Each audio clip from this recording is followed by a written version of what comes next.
3장부터 저희들이 보도록 하겠습니다. 이 부분은 뭐 아주 시간을 많이 끌 필요는 없을 것 같은데요.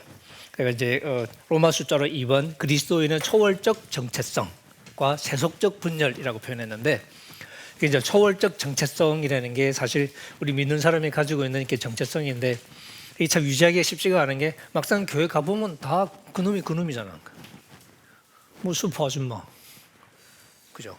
미국에서 이렇게 보면 이렇게 세탁소하는 김 집사, 구멍가게 하는 뭐 이렇게 이장로, 다 그냥 그런 사람들이죠. 그러니까 사회와 교회가 잘 구분이 안 되는. 특히 이제 뭐 유대교 시절에는 거룩한 공간이 따로 있고 거룩한 시간도 따로 있고, 그러니까 딱 이제 느낌이 있잖아요. 근데 교회 공동체는 처음부터 그런 게 아니었거든. 그냥 집에서 그냥 모이고, 그리고 뭐 사람도 다 그놈이 그놈이니까 별거 아닌 것 같은. 이런 점에서 이제 사실 물리적인 경계가 없는 상태에서 그리스도인으로서의 초월적인 정체성을 지켜가는 게 참 쉽지가 않은 거죠. 그런 이제 어려움 중에 하나를 우리가 지금 보고 있는 셈이죠. 그래서 바울은 3장 들어가면서 이제 분열의 양상을 다시 한번 또 이제 고린도 교회의 근본적인 문제인데, 그 분열의 양상을 다시 한번 짚습니다. 지도자의 이름을 빙자해서 서로 갈라지는. 그래서 1장에서는 바울파, 아볼로파, 게바파, 그리스도파 이렇게 네 가지가 나왔는데, 실제로 고린도 교회를 어렵게 했던 이제 분파는 두 개였던 것처럼 보이죠. 실제로 고린도에서 사역을 했던 바울을 추종하는 그룹하고, 바울 이후에 와서 후속적인 사역을 했던 아볼로를 추종하는 그룹, 이 두 그룹 사이의 갈등이 이제 핵심이었던 것처럼 보입니다. 그래서 3장에는 이제 바로 그 얘기가 나오는데, 이제 3장 처음 시작할 때 보시면 신령한 자들, 영적인 자들이라고 번역을 해볼까요? 영적인 사람들을 대하는 것처럼 여러분에게 말할 수가 없었다. 이제 고린도 교인들의 자부심은 상당했던 것처럼 보입니다. 전체를 읽어보면, 특히 12장부터 이제 우리가 볼 텐데, 나중에 보면 성령의 은사가 사실은 이렇게 특별히 좀 많았던 그런 교회. 근데 성령의 은사를 그렇게 많이 받은 교회는 엄청 영적인 교회일 수밖에 없잖아요. 그 자부심이 엄청나서 오히려 이 자부심이 역으로 실제 삶을 대충 살게 만드는.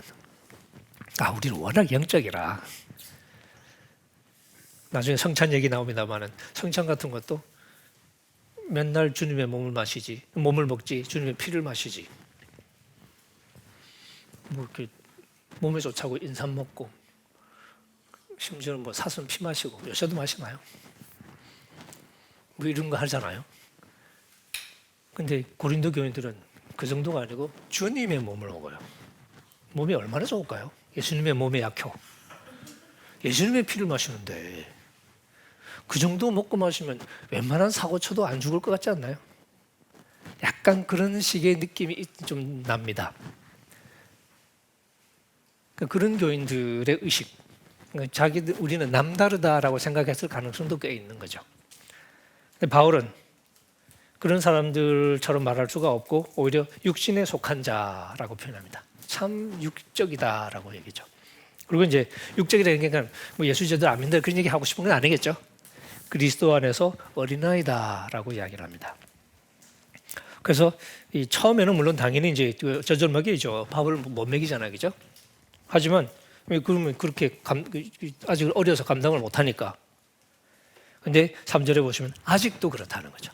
아직도 육신에 속했다. 근데 그 이유가 뭐냐면 시기와 분쟁이 있다는 거죠. 갈라진다는 게 무슨 뜻일까요? 왜 갈라지죠? 갈라진 이유가 있겠죠?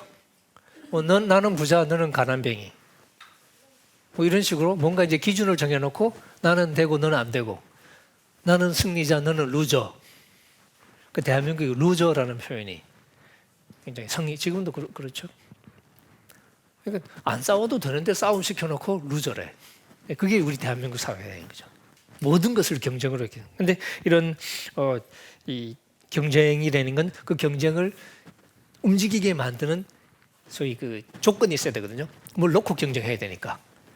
근데 그 놓고 경쟁하는 그 가치가 진짜 가치면 좋지만, 그게 정말 쓸데없는 가치라면, 그게 세속적인 가치라면 누가 학벌이 좋으냐, 이런 것처럼. 그러면 이제 사실 이게 육적인 사람이라고 말할 수밖에 없는 거죠. 그게 이제 1, 3절까지 하는 얘기고요. 그리고 이제 4절에 바로 이제 그 이유가 나오죠. 나는 바울에게, 나는 아볼로에게. 뭐 하세요 지금? 바울이. 근데 나는 바울이 좋더라. 이고 나오는 사람들을 가만히 관찰해 보면 여러 가지 이유가 있겠죠. 바울과 개인적으로 얽혔거나 어쨌든 바울과 한패가 된 사람들이 심리적으로 이제 또 한편으로는 바울과 같은 목사님이 땡기는 그런 종류의 이제 신앙인이었던 거지. 제 어머님이 지금 계시는 제 고향의 교회, 저도 아주 어릴 때 다녔던, 지금 한 주일날 뭐 한 8명쯤 나오시나? 네. 할머니, 할아버지 한 8분쯤 나오십니다. 이제 다 돌아가시고. 그래서 몇 년 내에는 교회가 없어지지 않을까 하는 생각이 살짝 들긴 하는데요. 모르겠습니다. 저희 어머님도 이제 거의 90이 되셨고. 이제 그 교회 보면 그 할머니 8분 앉아 계시는 그런 분들이 설교 신경 쓸까요? 야, 설교 좋더라. 뭐 이러실 것 같아요? 관심 하나도 없어요. 설교에 관심이 없지는 않습니다. 근데 뭐예요? 설교 길이에 관심이 있습니다. 제 어머니도 가끔 그 할매들이 뭐 알아들을 거라고 40분을 설교를 하신다. 새벽 기도 때도 20분 이하로는 안 하신대. 그래서 제 어머님이 약간 미치려고 그러시더라고요. 내용은 신경 안 쓰십니다. 근데 그런 교인들이 꽤 계시죠. 우리 제가 이렇게 나중에 예전에도 보면 권사님들 같은 분은 진짜 이렇게 설교 좀 관심 없는 분들 많거든요. 목사님을 싫어하냐 그거 아니에요. 목사님 좋아해. 근데 설교에 딱히 뭐 이렇게 신경 쓰고 그러지는 않으세요. 그럼 설교 시작할 때 뭐 하시냐? 뭐 여러분도 해보셨겠는데 설교 시작하면 그때부터 이제 주보 공부를 하셔요. 그 주보가 이렇게 광고가 많은 날 되게 기분이 좋아요. 읽을 거리가 많아가지고. 그래서 우리 권사님들은 이제 그 광고 찬찬히 보시고 그 다음에 또 이제 또 이렇게 그 헌금 명단 그 주보에 명단 나오는 경우 많죠. 그거 꼼꼼히 보시고 어떤 경우는 빠진 거 체크해 주시고 뭐 그러시는 분이 계셔요. 다 설교 시간에 하시는 거죠. 네. 이제 이런 분도 계시죠. 그러니까 그런 분들에게 중요한 건 뭐냐면 설교 뭐 잘하고 이런 건 필요 없어. 신방 오셔서 손잡고 기도해 주시고 사과밭에 찾아오셔가지고 또 이렇게 앞 돌아보고 격려도 해주시고 같이 기도합시다. 또 기도해 주시고 뭐 이런 게 이거잖아요. 그 동네 사과 농사 많이 짓거든요. 근데 또 이제 뭐 아주 전에는 그렇지만 또 이제 이 읍내 나가면 또 좀 큰 교회 있잖아. 읍내는 또 좀 이렇게 소위 나 좀 배웠다. 그러니까 대학 나온 사람도 꽤 있고 이제 뭐 군청에서 일하는 사람도 있고 하여튼 좀 공무원들 여러 종류 있잖아요. 그건 조금 배운 사람들이 좀 있는 그 교회는 뒤죽박죽인 거죠. 그러니까 거기서는 또 이제 좀 그죠? 알아줬으면 좋겠잖아. 그러니까 그런 분들은 교회에서 자기를 표현하는 방식 중에 하나가 설교에 대한 관심. 설교가 참 이렇게 일단 좋아야 이게 그죠? 그러니까 설교에 대한 관심이 이제 일종의 자기 표현인 거죠. 나는 이런 사람이에요. 설교가 중요한 사람이야 나는. 다시 말해 난 똑똑한 사람이거든. 약간 이런 거죠. 제가 이제 뭐 대학을 꽤 괜찮은 대학을 나와서 대학 친구들은 다 이제 소위 서울대 나온 놈들. 그러니까 주변에 지금 그 보면 정말 이렇게 열심히 교회 봉사도 하고 뭐 그런 친구들이 있지만 또 상당수는 또 이렇게 그렇지 않은 경우도 있는 것 같아요. 얘들이 또 이제 학벌 때문에 그럴까요? 설교에 되게 민감한 애들이 많습니다. 근데 어느 정도는 자연스럽죠. 왜냐면 뭐 어릴 때도 공부를 이렇게 해온 사람들이라 어느 정도는 자연스러운데 계속 이제 그 가지고 이제 시비를 걸고 그러니까 목사님 속에 마음에 안 드는 거 나한테 연락해가지고 나한테 불평하고 왜 나한테 그래? 내가 네 목사도 아닌데. 자기 목사님 마음에 안 든다. 그건 나보고 어쩌라고. 약간 이런. 근데 그게 뭐냐면 자기를 표현하는 거잖아. 나한테도 표현하고 교회에서도 불만 그렇게 표현하면서 나는 이 정도 되는 사람이다 하는 말을 하고 싶었던 거죠. 그러니까 이게 나는 바울에게 나는 아볼로에게 하는 거 이게 결국은 자기 표현인 거예요. 나는 이런 사람이야 하는 걸 이렇게 말해주는 거죠. 그래서 서로가 이제 서로 이렇게 좀 가치가 다르고 그래서 서로 갈라지고 한쪽은 한쪽을 무시하고 한쪽은 한쪽을 정죄하고 이런 상황이 이제 벌어지는 거죠. 그런 상황에서 바울이 이제 근데 그 서로 갈라지고 하는 그 가치를 가만히 보면 복음과는 관계없는 세속적인 가치를 가지고 결국 난 너보다 많이 배웠거든. 이 말이 하고 싶은 거예요, 결국은. 근데 그거는 사실은 하나님의 선택과는 아무 관계없는 가치거든요. 근데 우리가 그러고 살고 있다. 바울이 그런 고린도 교인들을 야단치면서 이제 이 문제를 어떻게 풀어가냐. 그래, 여러분들 지금 나는 바울에게, 난 아볼로에게 좀 그러고 계시는데, 자 봅시다. 바울이 뭔데요? 아볼로가 뭔데요? 그게 이제 6절부터 나오는 얘기죠. 우리는 주께서 각각 주신 대로 여러분으로 하여금 믿게 한 사역자들 아니냐는 거죠. 여기 주께서 각각 주신 대로는 우리 마음대로 하는 게 아니고 하나님이 시키신 대로 그런 뜻입니다. 그러니까 조금 풀이하자면, 그러니까 독자적인 자유나 권위가 없는 거예요. 그래서 여러분으로 하여금 믿게 만든 사역자들이라고 번역을 이렇게 했고, 밑에 우리 개역개정 가지고 계신 분들은 각주가 달려있는 경우도 있을 거예요. 밑으로 가보시면 집사들 뭐 이렇게 되어 있는데, 이게 집사라는 단어로 이렇게 번역되기도 해요. 근데 이게 기본 의미가 뭐냐면 요즘 현대 언어로 번역하자면 웨이터. 그러니까 현대 문화에 제일 적절한 사례를 찾자면 웨이터에 해당합니다. 그 서빙하는 사람들 있죠? 그런 사람들을 가리키는 거예요. 그러니까 고대 이제 사회에서는 식탁에 수종드는 종들을 가리키는 표현입니다. 근데 우리 교회에서 이제 자꾸 집사라고 쓰니까 뭐 멋있어 보이지만 단어 자체는 그냥 종이에요. 그러니까 섬기는 사람이라는 뜻입니다. 그래서 제가 이렇게 웨이터로 번역하는 게 맞겠다라고 이렇게 얘기도 하고 그러는데 말이 좀 이상하긴 하지만 어쨌든 예. 바울이 무슨 말을 하고 싶냐? 우리는 독자적인 권위가 없다는 얘기를 하고 싶은 거예요. 우리는 시키는 대로만 하는 종이라는 얘기죠. 그래서 어떻게 했냐? 나는 심었죠. 하나님, 야 바울, 너 좀 심을래? 예, 바울이 가서 딱 심었어. 그 다음에 아볼로, 야, 너 물 좀 줘라. Yes, sir. 그래서 아볼로 가서 물을 쫙 줬어요. 그러면 잘하죠. 심고 물 좀 잘하겠죠. 잘하나요? 이 대목에서 제가 옛날 경험을 말씀드렸는데, 예전에 제가 살던 집은 아파트인데 좀 넓었어요. 현관문 열고 들어가면 공간이 있고 거기 화단이 조그만 게 하나 있었어요. 그리고 이제 또 방으로 들어가는 또 문이 집으로 들어가는 문이 샤로 있는 거니까. 그 화단이 있길, 화단이 있네. 그리고 이제 또 심고 싶잖아.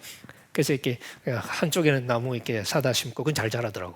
그다음에 이제 한쪽에는 결혼 기념일날 아내랑 같이 가서 이렇게 씨를 몇 개 사와가지고 이제 꽃씨를 좀 심었습니다. 그 심고 물 주고 했죠. 이사 나올 때까지 3년 정도를 더 있었는데 3년 동안 기다리다가 그냥 나왔습니다. 어떻게 된 걸까요? 뭐 진작에 끝장났겠죠. 심고 물 주면 나냐? 안 나죠. 사실 우리는 저절로 되는 것처럼 보이지만, 근데 그러면 실제로 자라게 하는 건 하나님이 하시는 일이잖아요. 우리가 생명 자체를 어떻게 할 수 없잖아요. 보통은 이게 나니까 우리가 저절로 난다고 생각하지만 사실은 하나님이 생명을 주셔서 사실은 자라는 거죠. 그러니까 이 바울이 그 얘기하는 거죠. 나는 심었고 아볼로는 물을 주었지만 오직 하나님께서 자라게 하신다. 그럼 무슨 얘기냐? 그럼 가장 중요한 게 하나님이잖아요. 그럼 바울과 아볼로는 그냥 이정도 그냥 필요해서 하루 쓰고 그냥 돌려보낸 약간 이런 거예요. 근데 우리가 그런 사람들이 주인공처럼 생각하지는 않잖아요. 자라게 하는 하나님이 사실 진짜 주인공이고, 그거 하는데 하나님이 그냥 하나님이 약간 귀찮으셔가지고 그냥 시켜먹은 거지. 그러니까 야, 네가 좀 심어, 네가 물 좀 줘, 이렇게 하신 거죠. 그러니까 약간 몇 푼 주고 그냥 그죠? 약간 그런 느낌으로 바울이 얘기를 하고 있습니다. 그래서 7절, 심는 이나 물 주는 이는 아무것도 아니래요. 영어로만 nothing. 그러니까 아무 의미가 없는 존재야. 근데 누가 중요하냐? 자라게 하시는 하나님. 그러면 바울과 아볼로는 아무것도 아니래네, 그죠? 그냥 시키는 대로 그냥 믿게 한 종들이네. 그래서 8절에 보면 심는 놈, 물 주는 놈 다 똑같대요. 그렇잖아, 그죠? 그냥 뭐 필요해서 갖다 쓴 거지 뭐 그 무슨 의미가 있겠어요? 그리고 이제 각각 자기가 일한 대로 자기의 상을 받으리라. 이게 상이라는 말은 좀 번역이 좀, 우리 한글 성경에 상으로 번역된 단어들이 진짜 이렇게 프라이즈, 상을 말할 때도 있는데요. 하지만 대부분 경우에는 우리가 말하는 상이 아니고 보상이라는 뜻입니다. 월급 말하자면 임금, 일하고 받는 보상. 근데 이게 조금 또 오해하시면 안 되는 게, 그럼 하나님과 우리가 계약 관계냐? 그런 뜻은 아니고요. 여러분 달란트 비유 보시면 알지만 달란트 이렇게 나눠주고 일하게 시키잖아요, 그죠? 주인이 종한테. 그래서 이제 잘 남기잖아. 그러면 임금님이 막 칭찬하면서 또 이렇게 막 상을 주죠. 보상을 주죠. 근데 또 계약 관계라면 뭐 이렇게 좀 다를 텐데, 그러니까 잘했다고 상을 줍니다. 그리고 이제 못한 놈은 어떻게 되냐? 뭐 할 수 없이가 아니라 심판에 처하죠. 이처럼. 그러니까 주종 관계를 나타내는 표현 중에 하나입니다. 이거는. 근데 하나님은 우리의 삶을 보고서 그의 삶에 합당한 방식으로 갚아준다는 아이디어가 중요한 거거든요. 구원으로 갚아주실 수도 있고 심판으로 갚아주실 수도 있고, 그러니까 우리는 갚아주실 인생을 살아가고 있다는 게 신약성경의 굉장히 중요한 포인트인데 바로 그 얘기를 하는 거예요. 그러니까 하나님과 똑같다는 얘기가 아니라, 계약 맺었다는 얘기가 아니라, 우리는 하나님의 뜻대로 살아가야 할 책임이 있고 우리가 제대로 살아가면 우리에게 좋은 것으로 갚아주실 것이고 우리가 그 책임을 팽개치면 나쁜 것으로 갚아주시고, 이런 얘기를 좀 하는 거죠. 근데 이 얘기의 포인트가 뭐냐면 우리는 시키는 대로 하는 존재다 하는 게 핵심 포인트입니다. 그러니까 하나님이 이게 건축주인데, 건축주가 이제 일을 하면서 저희 아버지도 이렇게 옛날 집을 지으실 때 보면 부산에 이사 와서 막 막노동부터 하고 우물 파고 막 이러시다가 한 50년, 거의 뭐 45년, 50년 그 전에 제가 60이 다 돼가니까 50몇 년이네. 제가 부산 올 때가 거의 3살인가 뭐 그랬다는데 우리나라로 3살이니까 더 어렸겠죠. 예. 그 우물 파고, 그때는 사람이 그 파고 들어갔잖아요. 실제로. 지금은 안 그러지만 그 당시에는 직접 파고 들어가야 되는 몇십 미터로. 그래서 가끔 이렇게 약간 이러다가 야 참은 죽겠다 이런 생각을 이렇게 몇 번 하셨다 그러거든요. 이제 그렇게 막 하시다가 이제 나중에는 이렇게 기술도 많이 배우고 그러셔서 이제 집을 이제 맡아서 짓고 그러셨는데, 그때 보면 이제 사람들을 많이 쓰잖아요. 사람들을 쓰기도 하고 어떤 때는 이렇게 동네 이 약간 가출 청소년 데려다가 이렇게 약간 이렇게 허름하게 지어놓고 거기 들어가 살게 하고 일 시키고, 그리고 돈을 안 주시더라고. 통장을 만드시더라고. 통장에도 돈을 집어넣어요. 직접 안 주고 주면 애들이 다 써버리니까. 그리고 이제 한동안 그래서 이렇게 그런 형들하고 제가 같이 막 지내기도 하고 그랬던 기억이 나는데, 이렇게 형들 사는데 가끔 들어가 보면 막 좀 약간 이상한 막 이 음란한 낙서 같은 것도 막 돼 있고, 그래서 이건 뭐지 하고 그랬던 기억도 나고. 근데 그런데 보면 사실은 그런 친구들이 일을 열심히 하지만 그런 친구들이 건축에 무슨 책임이 있다고 생각하지는 않잖아요. 그냥 아무것도 아닌 그냥 일용직인 거지. 그 바울이 지금 그런 얘기 하고 있는 겁니다. 그러니까 교인들이 우리 얘기하고 싶으냐, 그러니까 나는 바울 편이야. 왜 이래? 우리가 뭔데? 우리가 아무것도 아닌데. 나는 아볼로 편. 뭐 하세요? 마치 뭐가 같냐면 아무 권위가 없는 사람들이 줄 선 거잖아요. 그죠? 제가 우스갯소리로 대감님하고 마님하고 부부싸움이 붙어가지고, 그죠? 그런 경우 있겠죠? 근데 대감님이 막 씩씩거리다가 왜 이래? 난 돌째 편이야. 라고 말하는 것과 비슷한. 사모님은 또 화가 나죠. 난 사모리 편이야. 왜 이래? 약간 거꾸로 가잖아요. 바울이 사실 그렇게 얘기합니다. 지금 뭐 하세요? 근데 왜 바울과 아볼로를 그러면 그렇게 훌륭한 사람인 것처럼 자꾸 생각하냐? 고린도 사회가 바라보는 눈길로 이 두 사람을 바라본 거예요. 네, 사회에서는 그렇거든요.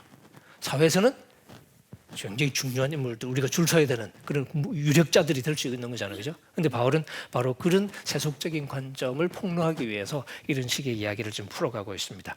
특히 바울이 이게 식물 예를 든 거는 이게 핵심이죠. 생명은 우리가 건드릴 수 있는 게 아니거든요.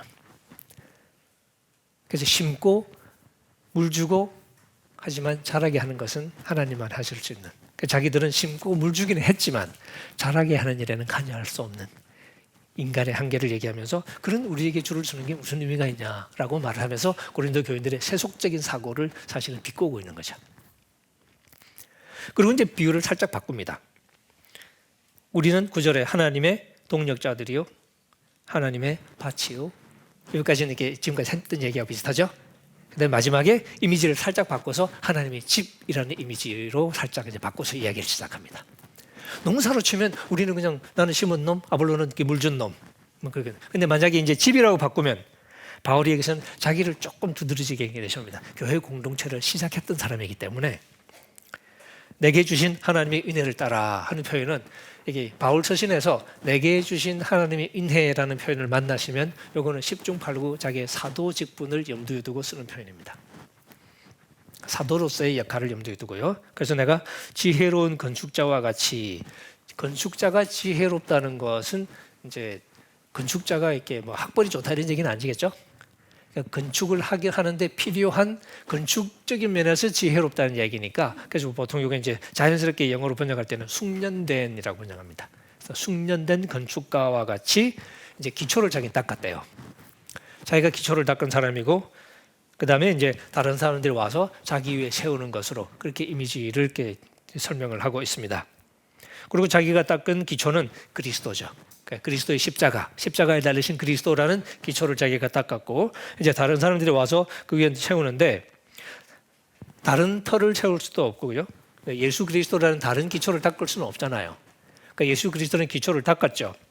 그리고 이제 누군가 와서 이제 세우는데 이 10절 뒷부분에 보면 어떻게 세울지를 조심해야 된다는 거죠. 그 그리스도라는 그 기초에 맞는 방식으로 건물을 세워 올려야 된다는 얘기죠. 그러니까 세속적인 가치를 따라 휘둘리면 안 되고, 오히려 세속적인 가치를 다 폐기 처분하고 하나님의 은혜로 우리를 불러주시는 그 이야기에 맞게 교회 공동체를 세워 올려야 된다라고 얘기합니다. 근데 바울이 이제 얘기하는 방식을 보면 12절부터 이제 집을 짓는 얘기를 하는데, 누구든지 금이나 은이나 보석이나 나무나 풀이나 짚으로 세우는데, 이게 이제 그 두 가지를 지금 구분하죠. 그리고 이제 자기가 이 공적이 나타나는, 공적은 일한 결과를 나타냅니다. 일한 결과가 이제 나타나는데 그날 심판날입니다. 공적을 밝히죠. 심판의 가장 중요한 기능은 폭로하는, 드러내는 겁니다. 지금은 우리가 모르잖아요, 그죠? 제가 우스갯소리로 가끔 그런 얘기 하는데, 누가 착한 애지 누가 나쁜 애지 모르잖아요. 하다못해 산타 할아버지도 몰라가지고, 그래서 산타 할아버지가 쓰는 기준이 있죠. 네, 울면 안 돼. 누가 우냐 안 우냐. 그 가사 만든 사람이 제정신인가 싶어요.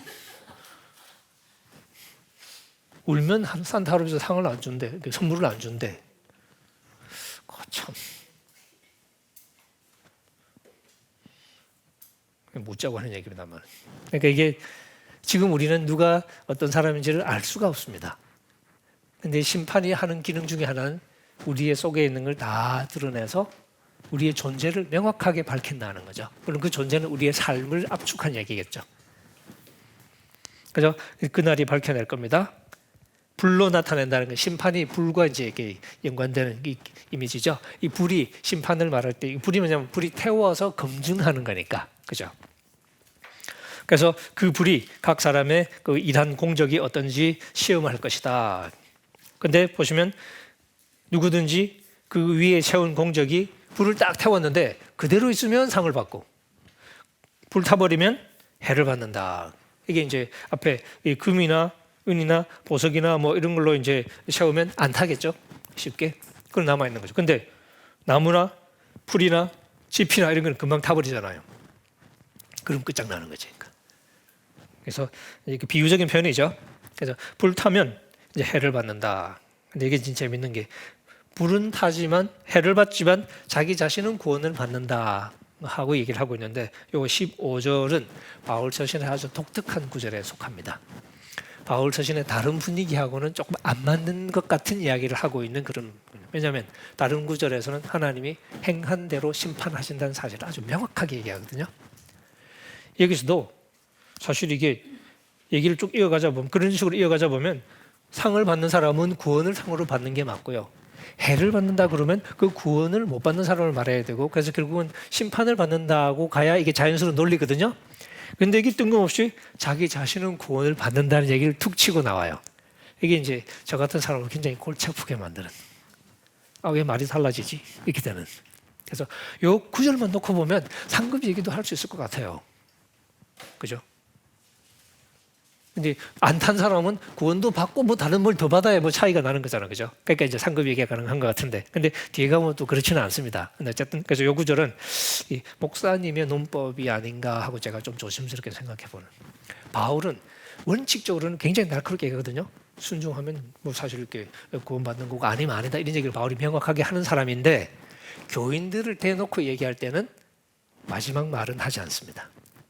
특히 교인을 심판에 이르게 한, 심판과 연결시킬 때는 말을 조금 조심하는 경향이 보여요. 그래서 여기서도 자기 자신은 구원을 얻는다는 얘기를 하게 한 게 약간 그래서 그런 거 아닐까? 어쩌면 제가 추측해 보건대는 지금 누군가를 염두에 두고 얘기하고 있을 가능성이 많습니다. 고린도 교회가 자기가 섬겼던 교회이기 때문에 우리는 추상적으로 느껴지지만 바울은 지금 김집사 이장로 지금 머릿속에 다 머릿속에 있거든 지금. 그러니까 실제 교인들을 생각하면서 얘기를 할 때 하는 거라서 바울이 조금 이렇게 언어를 굉장히 좀 신중하게 사용하고 있는 게 아닐까? 그런 생각을 좀 해보게 되는데 좀 이따 이제 나중에 그 얘기 좀 더 하겠습니다. 근데 이제 바울이 하고 싶은 얘기는 뭐냐? 요 얘기 보고서 그럼 어쨌든 구원은 받네. 그러니까 소위 개판쳐도 구원은 받네. 그럼 난 됐어. 난 천국만 가면 뭐 그냥 뭐 작은 아파트 살아도 괜찮아. 뭐 이런 식의 얘기하는 분들이 계시거든요. 근데 이 구절은 안심하라고 하는 구절이 아니라 협박하는 구절입니다. 그러니까 이제 자기 자신은 구원을 받되 불 가운데서 이렇게 불을 통과한 것과 같을 것이다라는 뜻이거든요.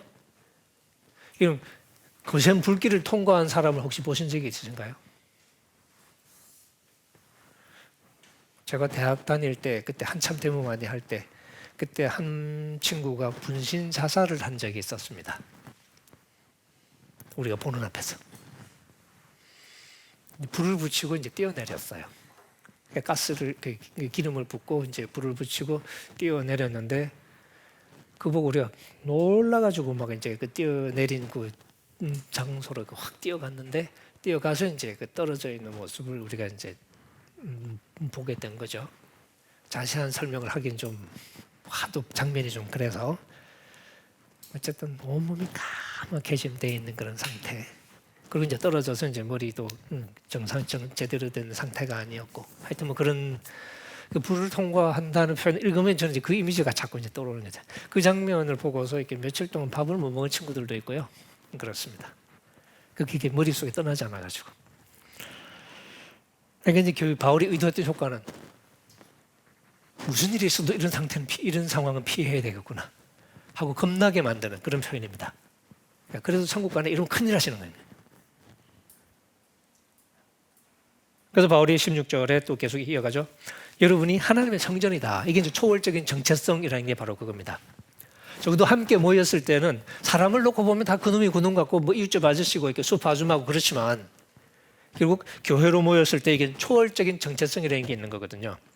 바울은 그것을 하나님의 성전이라고 표현했습니다. 성전이라는 것은 하나님의 성령이 우리 안에 함께 거하시는, 그러니까 하나님과 더불어 하는 게 공동체인 거죠. 그러니까 교회는 똑같은 사람들이 모인 거지만 실제 이 교회로서 바라볼 때는 이건 거룩한 공동체이고 하나님의 집이고, 이 교회를 해치면 이제 17절 누구든지 하나님의 성전을 더럽히면 하나님이 그 사람을 멸하시리라. 이게 더럽히면에도 각주가 있는 경우 있을 텐데요. 보시면 멸하면이라고 되어 있죠. 바로 그 다음에 쓰인 멸하시리라 하는 단어와 똑같은 단어입니다. 그리고 실제 헬라어 원문으로는 그 두 단어가 붙어 있습니다. 누구든지 하나님의 성전을 파괴하면 파괴하실 거야. 그 사람을 하나님이. 그래서 딱 이게 그 데칼코마니라고 그러죠. 그렇게 물감 한쪽에 칠해가지고 딱 접었다가 펴면 똑같은 그림 나고 그런 식으로 되어 있습니다. 우리가 동심원 구조라고 부르기도 합니다. 근데 가운데 딱 이제 가장 가까이 붙는 게 멸하면 멸하시리라. 이 두 개가 붙어 있습니다. 그러니까 이게 그게 가장 힘받는 대목입니다. 그런 동심원 구조의 핵심은 가운데 있거든요. 성전 파괴하냐? 파괴하실 거야. 이 말을 이렇게 하고 싶었던 거죠. 그러니까 이게 강한 경고. 하나님의 성전은 거룩하지 않냐? 여러분이 바로 그 성전입니다. 그러니까 함부로 생각하지 말라고. 지금 동창회 모임 온 거 아니거든. 개모임 하는 거 아니거든. 하나님의 성전이거든. 이렇게 얘기하면서 성도들의 행태의 세속성이 얼마나 무서운 것인지를 지금 얘기를 하고 있는 거죠. 그래서 바울은 이 사람들이 가지고 있는 초월적인 정체성을 자꾸 이제 일깨우면서 그들이 하지만 실제로 보여주고 있는 세속적인 행태, 가치관을 지금 이렇게 까발리는 그런 방식으로 이야기를 이어가고 있습니다. 그 18절부터는 조금 읽으면서 그냥 빨리 넘어가겠습니다. 아무도 자기를 속이지 말라. 기독교인도 참 잘하는 게 자기 속임이죠. 이건 유대인들도 똑같았죠. 우리는 아브라함 백성이야. 우리는 끄떡없어. 하나님 아브라함 백성은 안 버릴 거거든. 그렇지 않나요? 실제 중간기 유대교 문서 보면 그런 자신감으로 넘치는 얘기들이 많거든요. 그래서 할례받은 백성이면 이건 이미 다 이제 끝난 게임이니까. 근데 그런 사람들에게 이제 기독교가 사실 이렇게 무대에 등장하면서 던진 메시지니까 꿈 깨라. 세례요한 메시지가 그죠? 아브라함의 자손이라고 큰 소리 치지 마라. 이제 다 필요 없다. 하나님은 돌멩이 가지고도 얼마든지 아브라함 자손 만든다. 뭐가 필요하냐? 회개에 합당한 열매를 맺어라. 그게 바로 회개하라. 왜냐하면 하나님 나라가 가까이 왔으니까. 그 얘기거든요. 예수님도 똑같은 메시지를 받아서 사역을 시작하신 것을 우리가 알고 있습니다. 그러니까 이런 거죠. 근데 지금은 기독교인도 옛날 유대인 못지않게 이게 자신감이 넘치거든요. 우리는 택한 백성이고, 우리는 절대 하나님 권에 떨어지지 않고 이런 얘기 많이 하잖아요. 그래서 심한 경우에는 그 예전에 그 유명한 목사님 설교처럼 사람 1000명 죽여도 여러분 지옥에 못 갑니다. 왜? 하나님 여러분을 택했기 때문에. 실제 설교예요. 서울의 유명한 교회 목사의 설교입니다. 유명한 목사입니다. 이름 들으면 다 아실 만한. 교회 자식한테 물려줬던. 요새 유명한 교회는 아니고 요새 이 매스큐 많은 그 교회 말고, 예. 명성교회 말고요. 감리교 교회입니다. 그리고 그 설교집을 누가 봤는지 또 다른 목사도 그 설교를 이렇게 했는데 그 교회 다니는 제 제자 중에 하나가 월요일 학교 와가지고 막 나한테 교수님 어저께 우리 목사님 어떻게 설교한지 아세요? 그러면서 그 얘기 똑같은 얘기 해주더라고요. 제가 빨리 교회 옮겨라 그죠. 이처럼 우리가 이렇게 하나님을 우습게 여기는 거죠. 그게 이제 착각하는 거죠. 우리 마음대로. 바울이 그런 경고를 하고 있는데 똑똑하다고 생각하냐? 어리석은 자가 되라. 참 어리석은 자로 사는 게 쉽지는 않잖아요, 그죠? 이 세상의 이게 분위기 속에서. 그래서 목사님은 참 이렇게 소박한 차를 타도 될 것 같은데, 그래서 이렇게 소나타만 해도 자기는 참 이렇게 과분하다고 생각하는데, 교회에서 자꾸 이렇게 아우디를 타래잖아. 하고 어떤 교회는 그 시커먼 색 있죠? 그 뭐냐? 그 우리 목사님들 좋아하시는 그 시커먼 차. 그 뭐죠? 체어맨, 지금도 나오나요? 예전에 체어맨 이런 거. 하여튼 그런 거 이렇게 뭐 타라고 그러고. 근데 그러면서 교회 장로님들이 하는 얘기가 뭐냐면, 목사님이 소나타를 타고 이렇게 나타나면, 총회 갈 때 소나타 타고 나타나면 사람들이 우리 보고 뭐라고 그러겠냐고. 목사 대접을 저거밖에 안 하나라고 얘기하지 않겠냐고. 그렇게 막 목사님한테 항의를 한 거예요. 그 가치관이 그런 거죠.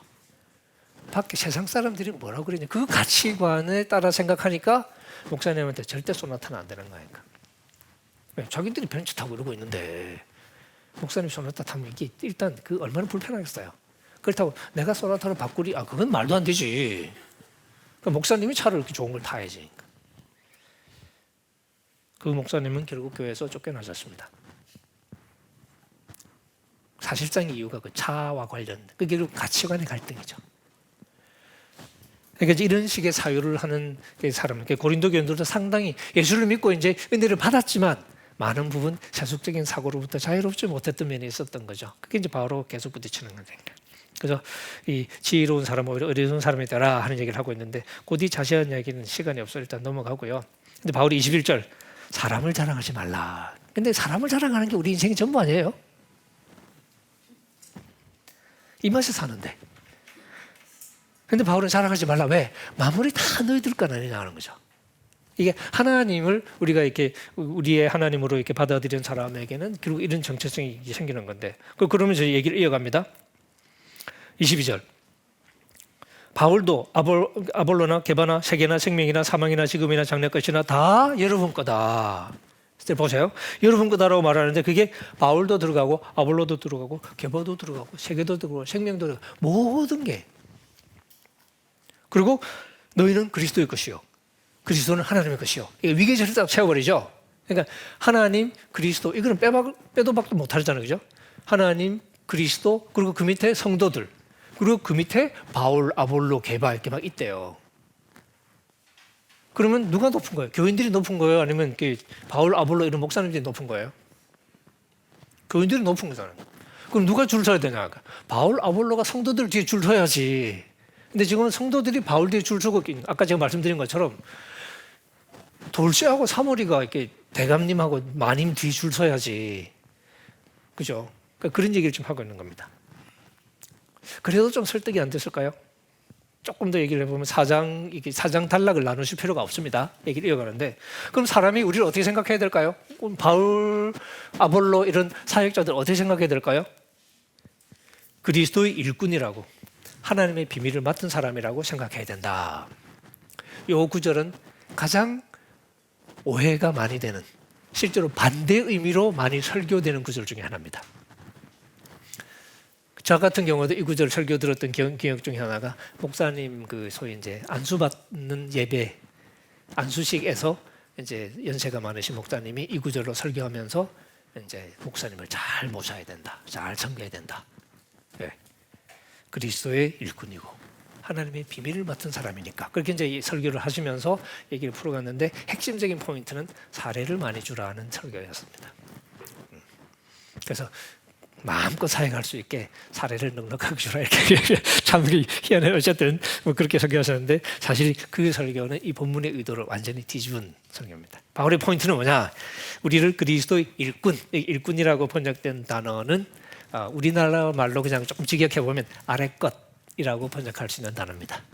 물론 다양하게 쓰여요. 여러 가지 문맥에서 쓰이는데 실제 이 의미 자체는 아래 것이라는 표현. 그러니까 이제 아까 종이라는 단어가 나왔죠. 그것처럼 독자적인 권위가 없는 어떤 존재, 시키는 대로 해야 되는, 이게 공무원을 가리킬 수도 있어요. 근데 공무원도 자기 마음대로 할 수 있는 게 아니라 주어진 역할만 해야 되는 이런 사람인 거죠. 그러니까 그리스도의 일꾼이라는 말은 그리스도의 아래 것, 그러니까 예수님이 시키는 것만 하는 거죠. 아까 바울이 3장에서 말한 것처럼 우리는 각각 주님께서 주신 대로, 그러니까 주님께서 시키신 대로 하는 거고, 그래서 바울은 하나님이 물 줘, 그러니까 예수로 그거 물 준 거고, 아볼로는 심어 심은 거고, 아볼로는 물 줘, 그러니까 물 준 거고, 그것뿐이에요.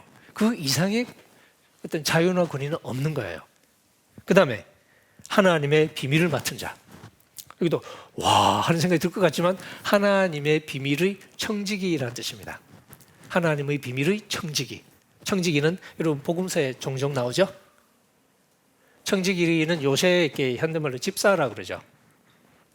영어로는 이렇게 버틀러, 그러니까 집안의 이제 집주의, 집안의 관리를 맡은, 이 버틀러는 독자적으로 주인이 위임한 권한 내에서만 움직입니다. 물론 아주 숙련된 버틀러는 거의 뭐 주인처럼 할 수도 있죠. 근데 그것도 주인이 허락해서 하는 거지 지 마음대로 하는 건 아니죠. 바울이 이 두 단어를 골라 쓴 포인트가 뭐냐면, 우리는 마음대로 뭘 할 수 있는 자가 아니고 시키는 대로만 할 수 있다는 뜻을 이렇게 전달하기 위한 겁니다. 그러면 맡은 자들에게 구하건 충성이 되게, 번역이 조금 이렇게 약간 애매하긴 한데 그냥 의미를 설명하면, 그런 존재에게는 뭐가 필요하죠? 집사한테 요구되는 핵심 조건, 주인 말 잘 듣는 거죠. 그 얘기입니다. 충성이라는 게. 그러니까 바울과 아볼로는 시키신 하나님한테 충성하는 게 핵심인 거죠. 그러니까 1차적으로는 사람들에게 책임지는 존재는 아니에요. 그런 면에서는. 사실 여러분도 마찬가지죠. 다른 사람을 배려하고 다른 사람을 섬기지만 다른 사람에게 뭐 위임을 받아서 다른 사람에게 복종하고 이런 건 아니잖아요. 그것처럼 바울과 아볼로도 원칙적으로 이 사명 자체는 하나님께 받은 것이고 하나님께 순종하는 게 핵심이다. 근데 그 하나님께 주신 사명이 사람들을 섬기라는 거였죠. 그래서 하나님께 충성해야 되는 게 중요하니까 3절, 여러분에게나 다른 사람에게나 판단받는 것이 자기에게는 이게 별거 아니라는 거죠. 자기가 이게 그거 눈치 보느라고 자기가 이렇게 움직이는 사람은 아니라는 겁니다. 물론 잘한다는 평가를 받는 건 중요할 수 있겠죠. 네, 자기가 잘하고 있다는 걸 확인하기 위해서. 하지만 그 사람들의 평가를 받기 위한 건 아닌 거죠. 그 사람들이 그 판단을 내리지는 않습니다. 근데 바울 같은 경우는 나도 마찬가지라는 거죠. 나도 나를 판단 안 해. 생각해 보니까 내가 자책할 게 별로 없어요. 그런 대로 잘하고 있는 것 같아. 그렇다고 해서 내가 그럼 잘한 거냐? 그건 내가 판단할 게 아닌 거죠. 그건 하나님이 보시고 너 잘했다로 해야지 의미가 있는 거지. 나 잘한 것 같은데. 이거 의미가 없는 거죠. 그러니까. 여러분 시험 쳐보셔서 아시겠지만 그럴 때 있지 않습니까? 시험 어떤 날은 시험 되게 이렇게 시험 잘 쳤다는 느낌이 확 드는 날 있지 않나요? 그런 적 없으세요? 에이, 있잖아요. 없나? 평소보다 오늘 좀 괜찮은 것 같은데, 근데 막상 성적 나오면 아니야. 이게 뭐죠 이게? 그럴 때 있지 않습니까? 네, 그런 거 비슷한 거죠. 그러니까 내가 뭐 기분으로 이렇게 잘 친 것 같다 이게 의미가 없는 거죠. 실제로 이렇게 채점을 해서 나와야 되는 거죠. 바울도 왜? 나를 심판하실 일은 주님이시니까 주님의 판단이 중요한 거지 내 스스로의 판단도 중요하지 않다는 거죠. 그러므로 때가 이르기 전과 주께서 오시기까지 아무것도 판단하지 말라라고 얘기합니다. 그가 어둠에 감추인 것을 드러내고 마음의 뜻을 나타내시고 그때 각 사람에게 칭찬이 있을 것이다. 갚아주실 거라는 겁니다. 잘한 사람에게는 좋은 걸로 갚아주시고 아니면 아니고 그렇게 되겠죠. 결국 무슨 얘기하고 싶냐. 세속적인 기준으로 누가 어떻네 그러지 말라는 거죠. 이게 분별의 빌미로 판단하지 말라는 그런 의미입니다. 우리가 조심해야 되는 게 그러면 절대 판단하면 안 되나? 요 구절을 또 잘못 설교하시는 분들이 계셔. 특히 목사님들이 주의 종을 판단하면 안 됩니다. 이런 얘기 하시는 분들 계셔요. 그런 뜻 아닙니다. 그런 판단을 하셔야 돼요. 좀 뒤에 있게 나오는데 그런 판단을 하셔야 됩니다. 근데 분별의 수단으로 누가 어떻네 하는 식의 판단을 해서는 안 된다는 얘기를 하는 거죠. 결국 바울은 고린도 교인들에게 하나님과의 관계 속에서 인간의 관계를 바라볼 것을 지금 주문을 하고 있고, 근데 고린도 교인들은 하나님과의 관계 속에서가 아니라 세속적인 가치 속에서 목회자도 그렇게 바라보고 있는 거죠. 그러다 보니까 마치 세상 속에 있는 지도자들 대하듯이 그렇게 대하고 있고 그걸로 줄서기를 하고 있고, 그래서 바울은 그런 세속적인 행태를 폭로하면서 성도들을 혼내고 있는 중입니다. 일단 여기서 잠시 우리 또 이렇게 한숨 돌리고요. 그다음에 이제 고린도 교인 야단치는 이야기를 좀 이어가면서 바울이 어떤 식으로 교인들에게 다가가려고 했는지 이야기를 조금 더 이렇게 살펴보도록 하겠습니다.